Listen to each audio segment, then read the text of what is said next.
I don't like the word experience. I try to avoid it because experience is relative, right? Everybody is experienced.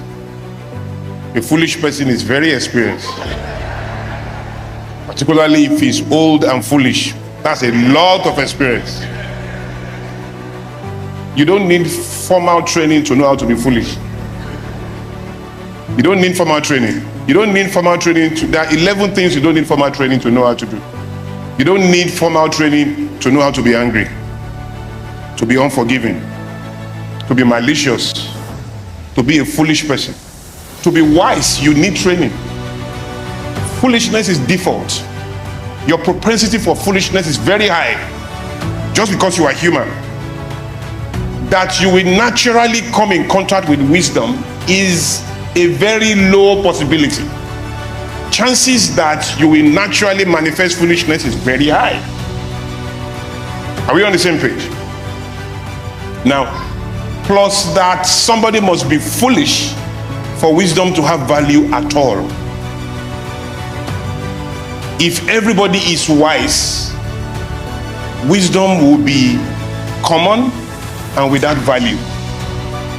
Foolishness will be the valuable thing.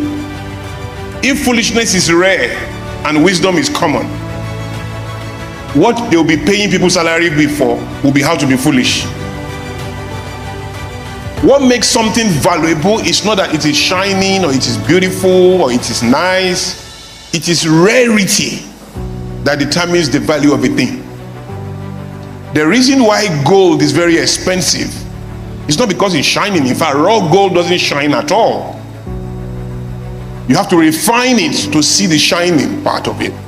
Raw gold doesn't shine. The reason why gold is expensive is because it is rare. Rarity is the idea of value. Anything that anybody can have anywhere cannot be valuable. What everybody can do is rarely rewarded in any valuable way. Everybody can go to bed. How many people get paid for it? Everybody can brush their teeth. How many people get paid for it? Anybody can use the restroom. How many people get paid for that? The things you are paid for are the things you do uniquely, intelligently. The things everybody don't want to do, the things everyone are not willing to do, the things everybody don't have the capacity to do, those are the things you are paid for. You have to be able to comprehend the idea that whether you like it or not, there will be more poor people in the world than people who are successful and rich. Now, you cannot, there is no calling that can change that. You can't eradicate poverty.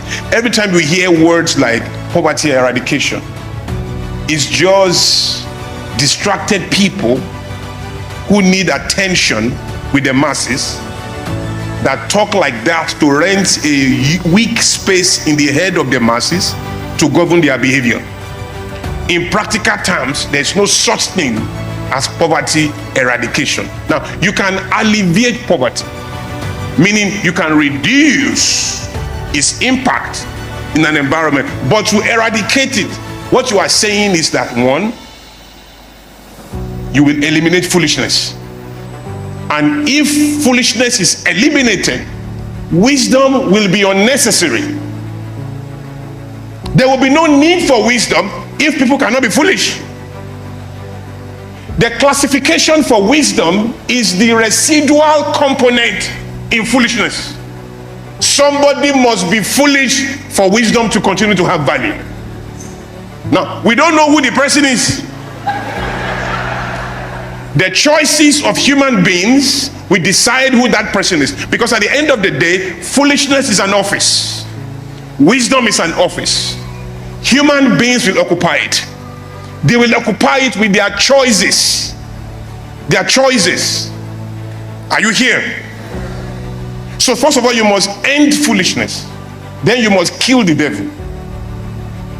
If you can successfully kill the devil, which is impossible, and you can successfully eliminate foolishness, which is impossible, and you can completely control human choices, completely, particularly the irrationality of that choices. If you can do those three things, you will eliminate poverty.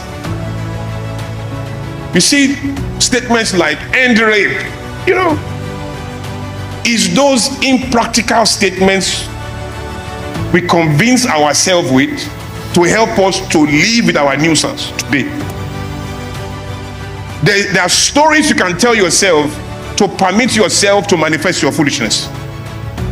You can't manifest foolishness except you permit yourself to do it. You see, anything you are willing to tolerate will never change. You really can't get anything wrong done if you don't give yourself permission to do it. So you must invent a type of narrative that allows you to do the evil you don't want to do. And a lot of times that narrative is a narrative of helplessness or weakness. You're not weak as you think you are weak. You are not as helpless as you think you are helpless. Helplessness is a state of the human mind. It's not different from powerlessness. You really have to believe you are not powerful to manifest powerlessness. You really have to believe you are helpless to manifest helplessness. So somebody came back from work about 2 a.m. He had left for work at about 4 a.m. And so he came back about 2 a.m. tired, knackered, can't get anything done, so weak. Imagine that picture. You got into your bedroom, in the sitting room, you can't even do anything. Somebody should help you pick your shoes, remove your socks, if possible. Somebody should help you cough. Somebody should help you sleep. Somebody should help you go to the restroom. You are that tired, you can't do nothing. All of a sudden, 2 gunshots by the window. Or a snake just crawls into the sitting room, right there. Ideally, since you are that tired, you should say, oh my God, so this is how I'm going to die.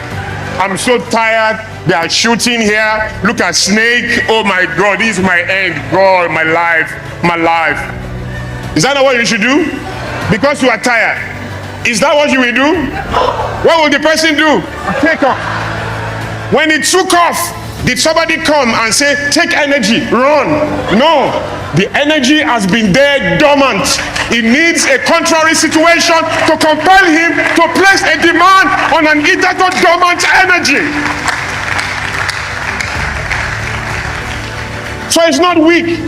He wasn't weak. He had just given himself the narrative to accept that moment as a moment of helplessness. Changing the stimulus and the circumstances, another level of power inside of him will rise. He's there, dormant. He has made the choice not to activate it. It needs a threat. Some people can't activate it until something is going wrong, until they are hungry. Some people don't need a threat to activate it. They need a vision. They activate it at the speed of choice. They are the ones you serve in society.